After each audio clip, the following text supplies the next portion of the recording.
Good afternoon, Cross Timbers. Today is Tuesday, February 18, 2014. This is Texan TV News from Tarleton State University campus in Stephenville, Texas, and I am Tori O'Neal. In today's headlines, marijuana controversy in Texas, fog plays a factor in weekend wrecks, Texans return to top spot in the nation, Tarleton State hosts Texas painter chemical spill prompts questions, and among residents, and an Ethiopian airline has a hijack scare. Now today's top story from the Associated Press. Governor Rick Perry's opposition to legalizing marijuana in Texas is causing a big stink. Governor Perry said that each state should enact their own marijuana laws. Not long after Perry's speech, social media sites came alive. The surprise reactions from supporters of marijuana decriminalization or legalization underscore the fact that Texas' marijuana laws are considered less severe than the state's toughest on-crime reputation suggests. Despite the attention that Governor Perry's comments drew, criminal justice analysts do not expect Texas to decriminalize marijuana anytime soon.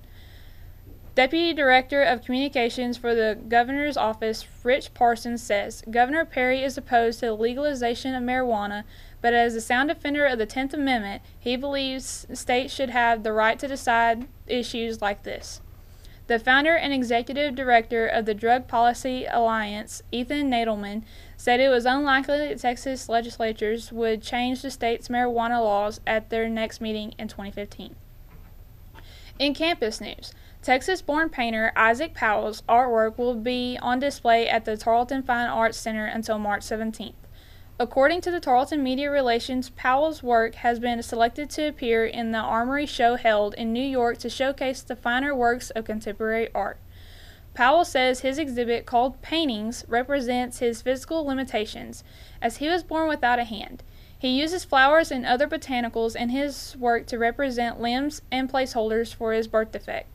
Powell attained his bachelor's degree of fine arts and master's in art from Stephen F. Austin, then moved on to receiving his master's in fine art from Washington State University. He now teaches at Eastern Kentucky University.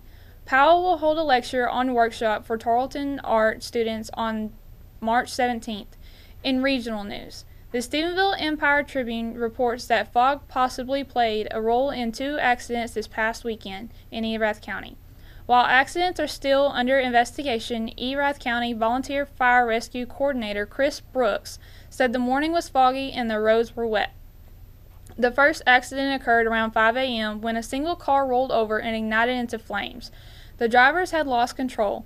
However, nobody was injured in the accident. The second car wreck occurred around 8 a.m. when another single car accident occurred. That vehicle was pulling a trailer carrying a horse, in which was treated by the Morgan Mill Veterinary Clinic on the scene. The driver and her son were not injured. Both accidents were caused by losing control. According to Brooks, he also advises people to be extremely careful when road conditions are dangerous. For today's sports, the men's basketball team is back at the number 1 spot in the nation in the Bennett rankings after falling down to the 2nd spot last week. The Stephenville Empire-Tribune reports, this is the 2nd week this season that the Texans have been ranked first after improving their record to 7-1 Saturday with a win during their first televised game over Texas A&M Kingsville. Senior Chuck Guy was named the Lone Star Conference's player for the week for the 3rd time this season, with an average of 18 points and 11 assists the past 2 games. The Texans' next game is Wednesday at 8 o'clock at Wisdom Gym, where they will take on the West Texas A&M Buffaloes. Wednesday night is also Pack the Gym night as well as senior night. And now for today's national and international news from the Associated Press. In national news, a chemical spill in West Virginia raised alarms with those living nearby. Though government has assured residents that the water in specific counties is safe to drink, people are not certain. Government officials are seen to be avoiding the words such as safe, but instead using phrases like appropriate to drink or acceptable. The state residents are not convinced and are taking extra precautions until they get a straight answer. To give the residents peace of mind, numerous businesses have gone so far to put up signs that say cooking with bottled water. Many residents are even choosing to move out of state due to the chemical spill. It will be a while before residents will for sure know all the information, but are trying to make do with the resources they have. In international news, an ordinary Ethiopian airline flight turned into a horrific experience for passengers. It is said that the co-pilot locked the commanding pilot out of the cockpit and proceeded to control the plane himself. Passengers were unaware of the fact that the co-pilot was hijacking the plane, but knew things were serious when the oxygen mask came down and the hijacker was threatening to cut off the air supply if passengers were out of their seats.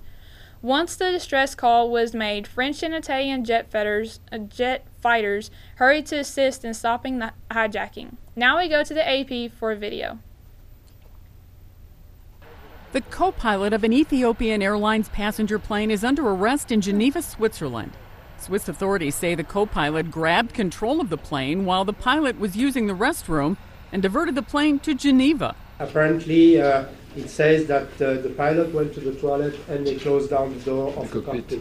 So he was alone in the cockpit. The Boeing 767 was originally supposed to fly from Ethiopia to Rome.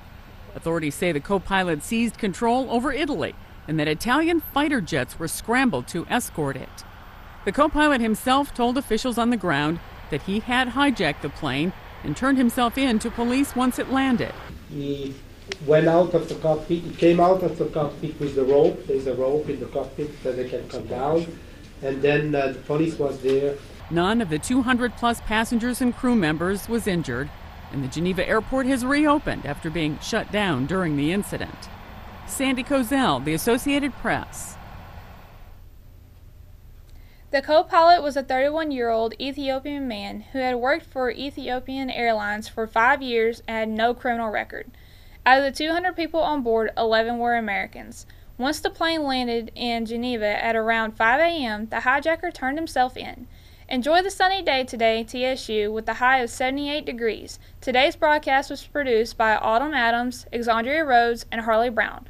Don't forget to tell your friends about us and to become a fan of Texan TV News on Facebook. I'm Tori O'Neal. Tune in tomorrow for the latest news from the Tarleton State University campus in Stephenville, Texas.